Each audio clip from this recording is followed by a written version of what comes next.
T. This looks like they're going to do the Dane-style hit, right? 2 smokes indicates that the best chance you're going to get is stairs and jungle, which I can imagine they're going to line up. We'll have to wait and see. Yeah, it's going to be stairs, jungle, and then nade towards CT. Basically, you face CT, you take the site, you play for the plant, and you just hope you can withstand the retake. And push aggressively into CT to take control? Normally.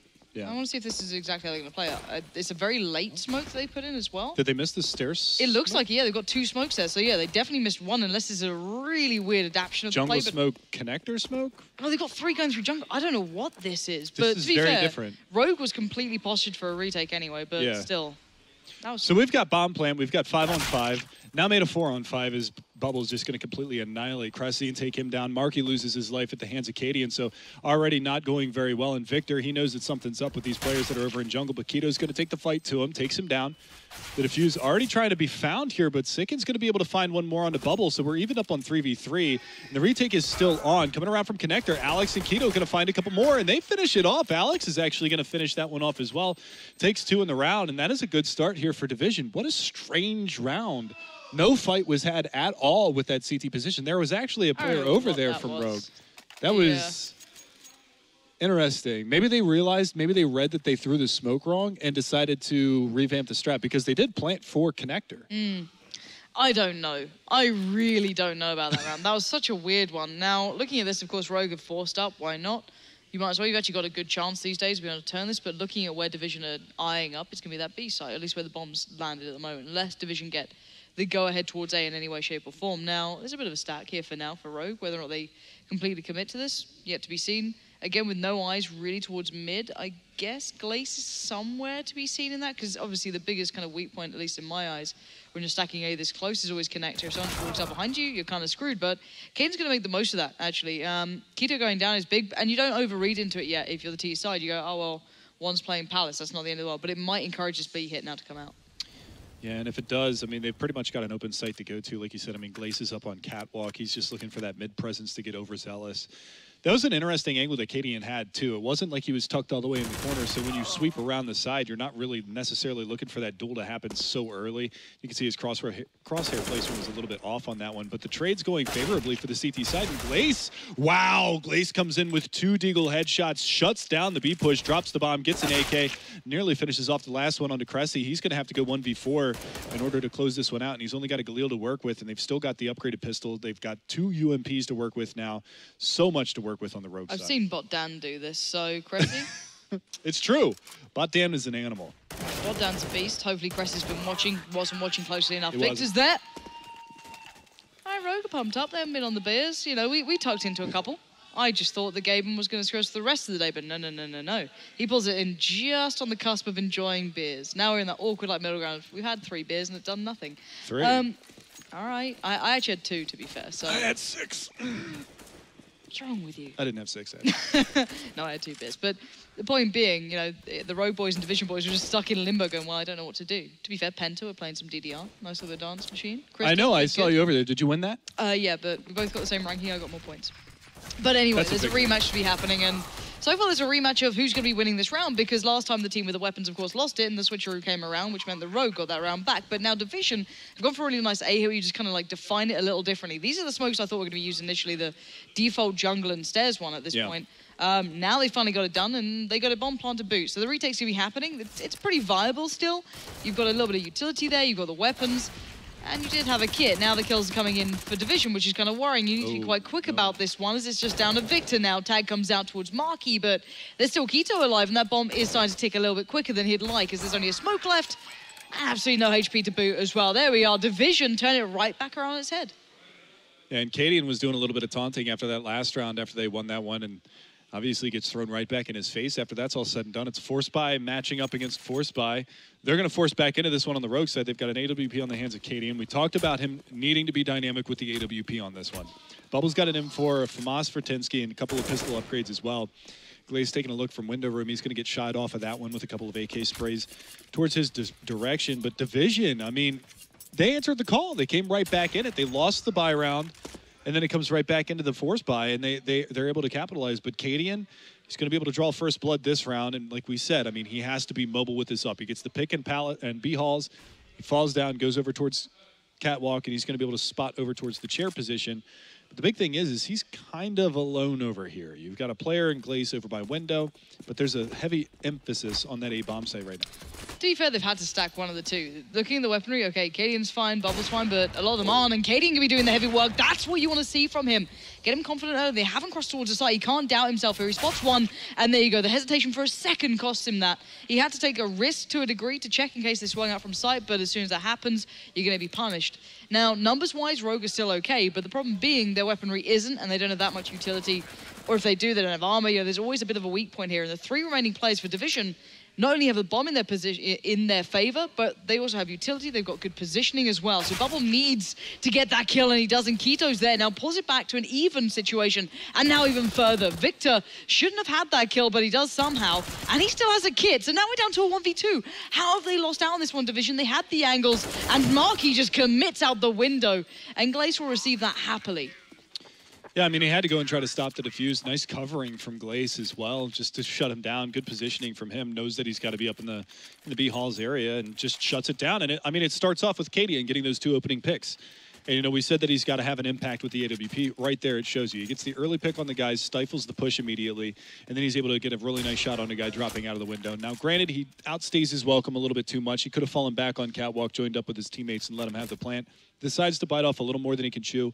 But we are going to see another force buy come out from Division. They're going to upgrade to an AK onto Keto, and they've got 4 pistols upgraded as well on the rest of the players. They've got a little bit of utility to work with, but they're going to be looking for this one right now. And Tensky over the stairs position is going to get shot back a little bit. Keto on the receiving end of that exchange, and there it is. Cadian coming around from Connector finds one. Bubble as well onto Sicken. This is already not looking very good for Division. Someone has slipped through towards jungle, which could be an issue, which is Alex R. But the problem being, at least in my eyes, is the Division don't have that mid-split. And it's fine for now, but think how much easier this would be. One Tensky would be cut out of this instantly, and now Cressy left in the 1v2. It is certainly possible with a minute left. Bomb's in a bit of a awful spot, but at this point, who knows what you can do with the Tech 9? You can just jump across and, you know, one-tap people these days. But the point being is I'd really like a little bit of a split from that as well. Just a little bit of late mid presence, even lurking through B, come up underpass and just play through connector. You obviously know the intention for Division, get the plant and try and define the site very, very close so they can come into their own there. But for me, I think that'd be a really viable play because Division so far has set the precedent of when we hit A, we put everyone there. If you put a little bit of credence towards not necessarily keeping them guessing, but keeping them dedicated either towards watching mid or having to keep in mind that's going to be there, you don't get the insta-stack. But anyway, that's what we want to see. Cadian 2 for 1, nice little bit of a discount there. And this is all easy for Rogue. This is just a clean sweep. Yeah, it's actually interesting that the first round that we see mid-presence come out from Division is on a save where they're taking a range duel against somebody potentially that they know has an op. Little unfortunate there. Cadian getting the 2 for 1. He's at 7 and 4, so he's feeling confident right now. And I'd like to see that same sort of setup with a smoke on the catwalk and then get a little bit more presence over in mid. Shy that player away from window like they had done before and try to take over, you know, smoke off connector, take cat, split B. A lot of times we even see the deep smoke onto connector and then a player lurk up behind that just to cut the rotations later on. This time around, it's going to be Alex. Gets an opportunity, not going to be able to capitalize onto that one. And Victor still in the back lines over here by Van. And Alex actually taking a little bit of a priority here.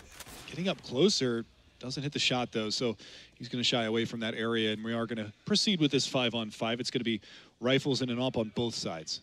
I like it so far. From Division, they're keeping Rogue pretty humble. They can't really push too far. Again, you can see the ramp aggression coming out from the CT side here. I'm not sure who that is pushing down there just yet, but the point is that it keeps it all up in the air at the moment. If they play default out like this, you can't get too aggressive as a CT side. You will get punished for it. But you can't hold it forever. Eventually, you do have to push a site, and it looks like a bit of a split. Looking where the bomb goes, it's looking like an A split, to be fair, but it could still change on a dime depending if they get a pick. At the moment, Rogue's giving them a lot of control. They're not particularly playing it on window. They're not playing it on ticket. They actually give them almost full mid, barring the one player who's on, well, not even like cat. They've fully given them this. They push the extremities, trying to deny the bomb, basically. Give them mid, stop the bomb. And that's not worked out either. As Keto finds Bubble, that's massive. That opens up everything now. Yeah, I mean, they went for an aggressive push on the B halls. You can actually see Victor is down an underpass right now, but unfortunately for him, they've actually boosted Sicken up into the window room. Tensky's going to be able to shut down Keto, who did manage to take down one of his teammates, and here comes the backstab from Victor. Going to be able to find both of those kills coming through connector. Alex goes down. He actually finds a third on a Cressy, and that leaves it on Sicken, who's over here on catwalk trying to figure out what the hell just happened to his team. Because they had an opportunity to get into the site. They got the opening pick. They were able to find that one, and finally Glaze does go down, but Sicken takes a lot of damage damage from that, 78. Only 5 seconds left on the clock. He's going to have to fall back from this one and hang on to his rifle for the next round. So Rogue, they, like you said, I mean, they pushed the extremities. Now, they did lose Bubble at the A ramp, but in the meantime, they were able to push around through the B halls, and because of that information, they were able to fortify that A bomb site, and Tensky coming up big with that opening kill stalls him out for Victor to get that flank. It's risky, though, giving over that much mid control to any T side. It really is risky. They had no one playing close contact to it apart from literally hitting the side itself. So right now, you've literally got him buying somewhat around the rifle here on Syken, but it's not much to work with. He's looking for a possibility to start with. Cadian already getting off to a bang, maybe outstaying his welcome there. Doesn't particularly need to peek massively in this. You know you're against Eagles. You can play a little bit more passively, change your angle up. He's sticking it out because he feels confident, and that's fine until you get one deed. Well, the important thing is he actually dropped that Molotov down into underpass where he could have potentially gotten picked by Syken, who was coming around with the AK. So reading the situation properly, he does drop that out. Now he switches his position to connector and finds one more pick onto Cressy.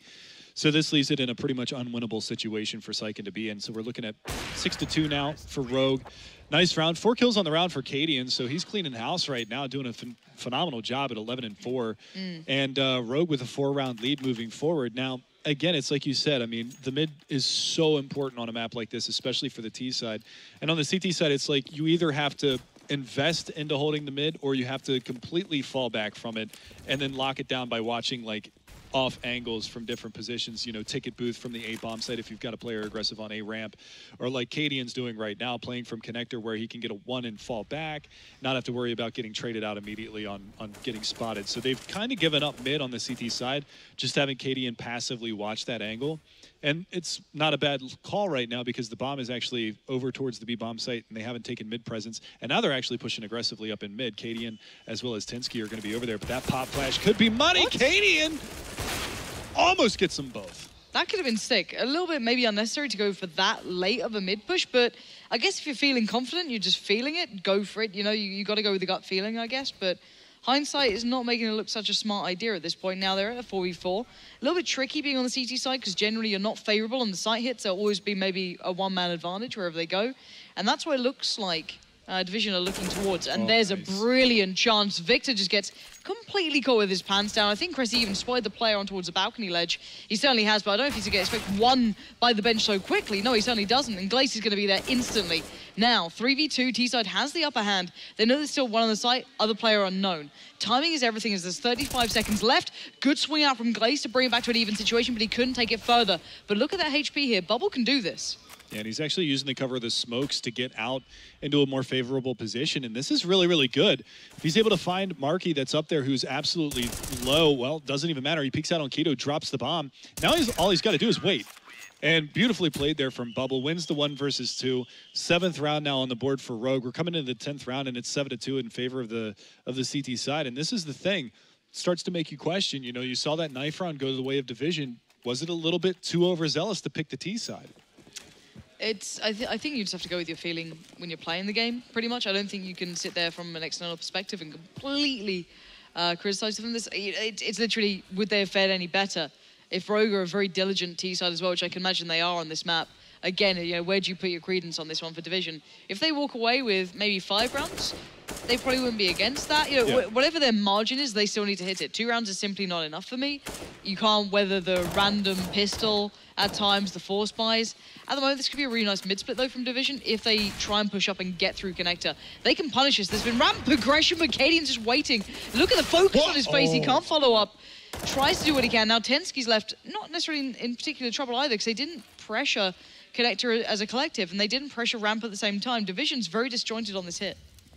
Yeah, it's a little all over the place. They are going to get out in front of that fire, but unfortunately it's going to be Bubble, who's actually not on fire. It was Kento that was on fire, but he does manage to find that kill and gives it a 2-man advantage. Now, the last 2 terrorists coming up from that A ramp, pause already being called for the next round, so see what they can do, but Tensky sitting in the site, still on 100 HP. One player caught out in sandwich. Good flashes come out, and that's going to be the end of him. Cressy, the last man standing, and Victor capitalizes 8-2. The pause comes out from Division. They need to talk it over. They need to figure out what's going on because, like you said, they were so disjointed on that hit.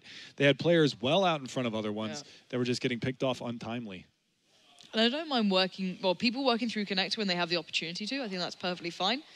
But you've got to be keeping in mind that ramp split. If you're going to split A, if for example, as they had on the CT side, They constantly have a player aggressive towards ramp. And if you're not punishing that at the same time you're taking connector, those players coming through connector are literally going to be sat in a crossfire between probably CT and ramp, and it's just as unfavorable as before. So again, for me, it's like, I feel in a way for Division because they're getting small opportunities and being ripped away from them just simply because they're being outplayed. Positionally, overall, Rogue are playing a lot better game on Mirage right now.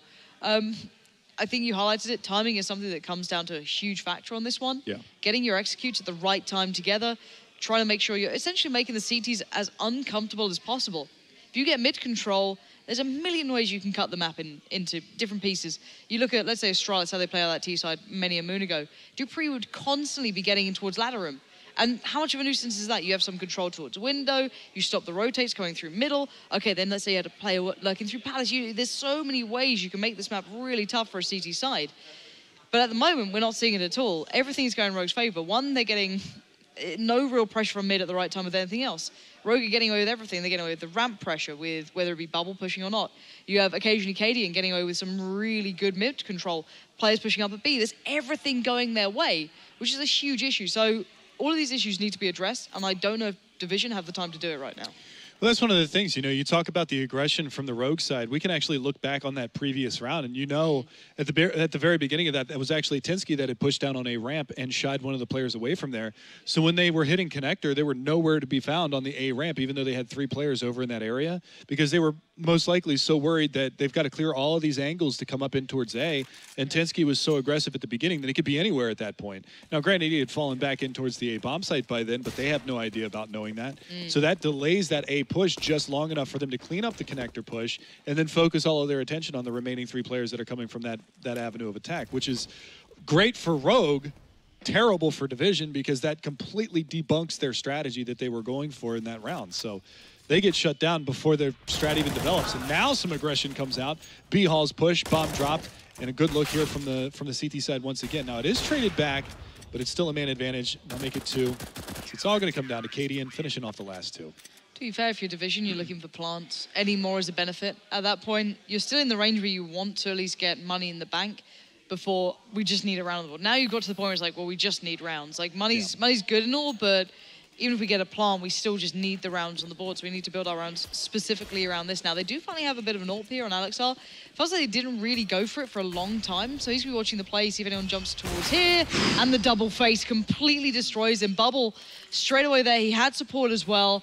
And again, even on the extremities, they're winning out here. And you can see the deep flashes coming in. Division going for what looks like an A hit. And the B player is well out of position to come through underpass. So I don't know what they're going for here. It's getting completely destroyed by players like Bubble doing this. Again, look how brazen he is. Switches up to the rifle that he just noticed has been dropped. He tags up Marky. Marky's on 20 HP. He's on his head, but it doesn't even matter. Look at this. Rogue are playing so far ahead of what Division are right now. Well, that's the crazy thing, too, is that's the first time that we've seen Division pull out an AWP. Yeah. Over the course of this whole map. And immediately he gets shut down. Like you said, they double face on the A ramp. And then that gives Bubble even more confidence. All right, I hit the shot. Let me play around these smokes. They throw out the deep smoke onto the A stairs. He gets up on top of the potted plant, and he's able to find even more in that area of real estate. And Cadian actually almost hits a ripper through the smoke in mid. He's spotting for it. He's going to find one. They're already down through middle, though. This is a nice change of pace from Division. And Marky able to come in on 2. That's Tinsky and Cadian both off of the map. The A push is already out into the site as well. So they've got some real estate to work with now on the Division side. Finally, I'm waiting for whatever goes wrong, but so far it's all gone right, which is brilliant. So it's down to Victor and Glaze. I guess 2 unlikely heroes at this point for this story, but here we go. They give him a chance and they're going to take it. Why not? Victor with 2. I almost believed he was going to spray transfer towards the 3rd. Smoke towards ramp very quickly. The nade's done a great job. And I wonder if Cressy would have been brazen enough to even back away from this. But Keto steps up to the plate, and that's pretty impressive right now. As Glace now in the 1v2, he's going to expect one. He knows surely where Keto is. He couldn't have backed. He's not, oh, and there it is, the timing. The smoke was just in the right position for this, but where's that bomb? Planted perfectly for ramp. Here we go. So 1 tap, doesn't stick it. And now Glace knows exactly where he is. But timing was of the essence. And then Keto played it well by adjusting just on the cusp of the time limit there. That was really nicely played from Keto. But again, I mean, it comes down to a 1 versus 1. So these are a lot of rounds that are just really, some of these rounds have been really close. Yep. And you know, the rounds that Division have won, I mean, they won the pistol round, they won the subsequent round afterwards, and then they haven't really had anything going for them since then, which is crazy to think about because like we saw that execute that was a little bit sloppy going in towards A on the pistol round. You know, that okay, I can understand. They adapted and they worked accordingly to it. Now they're going to be just pushing in towards the B bomb site. And again, the trade's going very favorably in their favor. Favorably in their favor. So two-man advantage now for the Division side. And we actually see Rogue falling back from this one. So maybe the money's not as good as we necessarily initially thought, but they're going to salvage the AWP and they're going to fall away. So a 4th round for Division. You said if they get up on 5, they might feel pretty comfortable. And if they certainly run the gambit and win all of the last couple of rounds of this half, they're going to build up some confidence too. It purely depends on what they expect coming into this as this Oh, team. wow. Nice work there. That's the AWP down, actually. Out of the 2 kills to get, that's the one you probably want. That means Acadian can't get it into his hands. He's been having a bit of a good, I guess a good performance on Mirage. Cash, perfectly fine. Very, very adequate. But here he's been making a bit of an impact, whether it be on impactful rounds or not. Arguable, a lot of those were eco kills, but confidence sat with him and it worked. So, again, 4 alive for Division. Only losing out on Alexar, not the end of the world. They do pretty much deny the AWP at the end. And if they'd lost anyone else, that could have been a bit of a problem. They might not be able to share the wealth as well. Now they're in a good spot, though. Good economy being brought up throughout this. And you can see the utility perfectly fine as well. Alexar back on the AWP. Everything's good. On the CT side, however, a completely polar opposite. You've got, what, 1 smoke on Victor and nothing on Katie. And these guys are struggling to build those funds up. But final round on the first half. And if it's 11 to 4, I'd say Rogue is still in a very comfortable spot. I'd say if it's 10-5, we actually got a game on our hands. Division need this final round, and I like this split towards A. The utility's still actually playing a role in this. Alex, what are you doing? He's down so low. Marky as well. This is a huge error. I don't know what's going on here, but they've been hindered instantly by the CT side. Yeah, there's a Molotov at the bottom of the stairs, and they kept stepping at it. Not really sure. That was actually an economy swap that went in the favor of the Terror side, because that AWP that they dropped off a bubble at the end of the last round was what they salvaged to give to Alex into this round. Granted, he has no impact with it at all. Marky's able to get the refrag and find Cadian over by jungle, which is a big kill to have, considering that Cadian's had the highest impact out of any of the CTs so far. He's up to 17 kills, so having himself a pretty solid half. What? Quite the flick. It's pretty nice, and actually, add to that as well, Tensky finds Cressy, so now it's favourable towards the CT side of this retake, purely because they have numbers. Actually, Syken's in a good spot for this one. Bomb's actually played pretty well for him. He's on 2 already, looking for his 3rd. He knows it's a fake, but Victor is chasing this one down. He's going to get it. He doesn't have a kit, but he's perfectly fine on time. But still, I think overall, considering how that one looked at the start, I thought it was going to be worse off for the Division overall, but they've recovered well enough that they have some rounds to play with, but it's a very thin margin. Yeah, I didn't think that they were even going to pull it in that close at the end. It's like you said, I mean, the bomb being planted favorably for that connector position, Syken playing it relatively well, too, finding those opening 2 kills. And then he was just stuck in a corner. There wasn't a whole lot that he could do at that point. So he gets kind of trapped in that backside behind the wooden planks. And actually, I think he got dinked through the wall as well. So a little insult to injury before he actually does eventually fall. But 11 to 4 being the halftime score, Rogue's got to be feeling pretty confident about that. You know, it's usually, I mean, 9-6, 10-5 half. When you look at the grand scheme of things on this map. So pretty favorable into their side. So we'll see if they can capitalize on this one. Now remember, Division, they get 4 rounds out of that half, 2 of those being the pistol round and the a forced buy in the 3rd round, because they lost the anti-eco round in the 2nd round. So they had the weird trade of rounds at the beginning of this matchup, but they were up 2-1 at the beginning of this one, only get 4 rounds out of the half. So tough spot to be in. I'm looking at how Rogue already starting to operate. Look at the timing on this. The players perfectly come through underpass by the time they're hitting the site. Now, smokes are in place, flashes are there. Instantly, the Division has to back away. Simple as that. Quito can't really withstand this. He could try and push for it, but you can imagine the Rogue already in better positions. And this is the sort of timing and execute I wanted to see from Division, because they constantly went for these sort of plays, but didn't quite have that piece in place through underpass, for example, like we just saw happening there. Now we're down to a 3v5 retake, almost no damage done towards the T side, and already a flank coming in towards C2 where every single CT player is coming from. Cressy, Quito, and Marky.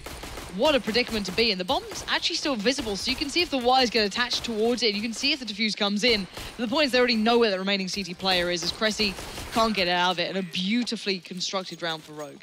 Yeah, and it's like you said, I mean, coming around from underpass, those smokes go out. Cadian puts himself into a prime position. He cuts one of the avenues of attack right off with getting that pick onto the connector or onto jungle side. He actually gets 3 kills out of the round, so massive impact for him. But he gets that kill in jungle, and then he stays mobile. He goes pushing on through. He goes into CT spawn, and he flanks out the players that are coming around from that side because he knows that everything else is clear. So he can relay all of that information. The only spots that they have to watch on the T side at that point, they had players up in Palace, so they can watch their back there. They can watch the A ramp flank, and they can watch CT spawn. Everything else has already been taken care of. There's no presence in connector. There's no presence in jungle. And he's just cutting off an entire side of the map. And this is the Dignitas, quote-unquote, style that I like. It is Dignitas and then some. They've got these really nice mollies that clear, so one towards Dark, one towards Sandwich. No CT presence in the form of smoke, so basically you're meant to face it, essentially, is what they're saying. And that's what they're doing here. Now, the problem is that Marky and Alexar don't care about this. They love the theory crafting, but they do not give a flying F at this point, as Marky's in a stunning position. Fine's already going to back away from that. But again, you got to be careful here. You don't want to allow Bubble to define 2 1v1s and maybe isolate that player in CT, because they're both pretty low. This AK could just rip through them, so Bubble's actually looking for a fight here. He wants to find one of these players, and he's going to find a really easy pickup. Actually, a lot more damage done than I expected there, but now into a 1v1. Down to 13 HP, but will he expect this flank all the way through mid? I'm not sure if I would. Here's the scary part, too, is if he decided to push on towards the B-bomb site, he was going to get met head-on by Marky. Yep. Because he read the situation correctly. His teammates saw him go in towards CT spawn. Now, this is a brilliant fake from Bubble. But the big thing is that player is over on Catwalk. So if he decides to try to fall out of the site once the bomb is planted, he could get spotted out. Now, unfortunately for Marky, he's not in a prime position to cut that off. And now Bubble is going to be able to get back in towards the Palace side, try to cut things off when he hears the footsteps coming in. Here's the shots ringing out. So he knows exactly where Marky is going to be coming from. So he's got it. Now he's the one with the advantage moving forward. Marky's got to clear all of these angles. Doesn't know if he's CT, Firebox, Palace, A ramp, jungle, could be anywhere. He's going to peek on out. Actually bides his time, spots the bomb, sees that he's not on it, and now he's just got to slow play it. And this is too much time taken away. There's no kit for Marky. Bubble doesn't even need to throw the flash. Marky has just gone away from this one. That's the beauty of that for Bubble as well. You don't have to full peek it, because I highlighted before, you can see if they have the wires on the kit now, or like the wires while they're diffusing. So you see if they're actually sticking. How do you feel about that, by the way? I haven't seen it define that much yet. It hasn't been too big of a deal, I don't think. No, I don't think it's the end of the world, but I think it was actually a change that, or at least enough of a change where you can kind of cheese it. Yeah, you can cheese it a little bit. But 13-4, this is kind of what we expected. Sallow. Oh, God. That's not what I expected. But bye, Bubble. Yeah, a nice little start for Syke in there. But at the end of the day, this is what I kind of expected on this map. Rogue taking really nice mid control, not being particularly pressured too much. The double cap presence could catch them off, or they could just line up. It depends if Tensky's switched on here, and he clearly is. So last player spotted out, no real problem. Bomb planted. This is just what you see when a team's on a little bit of a higher level than the other. I think we saw a good game on Cash, at least for a little while. A little bit one-dimensional sidewise, but I don't even feel that Rogue have been pushed to be particularly exciting on this T side yet either. Well, that's one of the things is we talk about the execution, We didn't really see much on the terrorist side from Division. Now, like we said, they won the knife round. They opted to go onto the terrorist side. Figured that they might have had something up their sleeve when it came to that. We never really saw, big full-time executions. No. Granted, Rogue did a great job of keeping their economy down throughout, so they never really had full nade kits. We only saw the AWP come out one time for Alex. He's not even the one picking up the AWP into this round. It's Syken that's going to have it, so maybe not feeling as confident in this one as before. And on the polar opposite, Rogue, these executes that they've been throwing out, you've seen the smoke strategy, you saw the timing and everything work out really well for them on the pistol round. Oh, this is gorgeous. And this is purely like Dane style, right? No Going smokes, ahead of the no smokes. nades. Yeah. Exactly, and it's essentially just to catch the CTs off. While they have a smoke in the handle, they're not predicting it, they're not watching it. Look at this as well. And they've actually got these deep smokes now, just kind of put down very, very close by. But that's pure, I guess, Dignitas Astralis, wherever you want to pull that from, around that marker. Those two teams were such champions of that. And it gives you so much to work with, because one, you have all that utility to play late into the round, and the CTs are left with no positional advantage. Pure retake now from Division, and it's going to be incredibly hard to put it off, especially with two players in connector like this. Yeah. So guys, we're dominating mid, we've got jungle, don't worry about it. The only real threat is either our own spawn or CT, and look at it. 5 alive, bomb planted, still have you full utility on Glace, but there it is. Cleanup crew comes in, Bubble is there, Cressy goes down. And Rogue are just playing, as said, a step beyond what Division can achieve here. Well, I love that. I mean, that's like a contact execute into the A-bomb site in that last round. And that's such a switch, that's such a change of pace, just kicking it into a separate gear moving forward into that round, it's like, all right, we've gone for these heavy executes. This time we're just going to push immediately into the round. And that change, timing-wise, is just so detrimental to everything going forward. And talking about a change of pace, we actually see Marky push aggressively in towards the Palace always, and he catches Bubble out. So they at least swing a man advantage for the time being into Division. And this is the first time that we've actually seen an underpass push come out in this matchup. So Syken's going to be down there looking for anything. Now, there is a player on the receiving end of this. That's Glace. He's going to nail him, but good idea. I like the idea. I'm a huge advocate for CT-sided aggression. I think the problem being at 15-4, I don't know how much you're going to get away with it. Marky did great at the start. That was fine. He did his weight in gold, but he could have fallen back. He didn't need to stay out that long. Once you kind of put the fear of God in them, you don't need to stay around for it. You've done the job you're needed to. Now, Cadian's going hunting. Actually gets a shot at this. It's basically to bait in that, but Cressy gets wrecked. Wow. Cadian, that's sick. That's what you want to see from him. Get this guy confident. He's a player who responds to confidence. Not the great smoke, but it does the job. But now Keto's left in a 1v3 to save his team in this, and there it is. Glace will close it down. GG's as said. And well, I think we all knew what was going to happen once he got to Mirage. It was always going to kind of go down this way, I feel.